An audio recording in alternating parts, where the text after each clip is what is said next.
అదే భయపడిపోతారండి. అలాంటివి అనకండి, అలాంటివి అనకండి. మరి ఏమనాలి? మరణం రాదనాలా? అది అబద్ధం కాదా? అబద్ధం చెబితే ఆనందమా? నిజం చెబితే మాత్రం కష్టమా?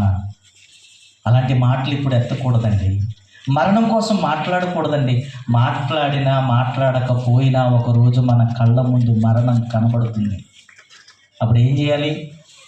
కొంచెం టైం కావాలని అడగాల? లేదు, తల వంచాలి. ప్రియమైన వాళ్ళ తల వంచాలి. ఏదో రోజు నేను ఆగిపోతానని తెలియాలి. నా కళ్ళ ముందు ఎంతోమంది కొనిపోబడుతున్నారు అంటే అట్ ద సేమ్ టైం ఏదో రోజు నేను మోస్తున్నాను, ఒక రోజు నన్ను మోస్తారని తెలియాలి. అంతేనా? కష్టంగా ఉందండి. ఇదిగో నేను మోస్తున్నాను, ఒక రోజు నన్ను మోస్తారు. నేను పెడుతున్నాను, ఒక రోజు నన్ను పెడతారు. నేను వేస్తున్నాను మట్టి, ఒకరోజు నా మీద. ఎగ్జాక్ట్గా ఇది ఏమైనా అసత్యం అండి? నిజం, కానీ బాధగా ఉంటుంది. అదే అబద్ధాలు అనుకోండి, నువ్వు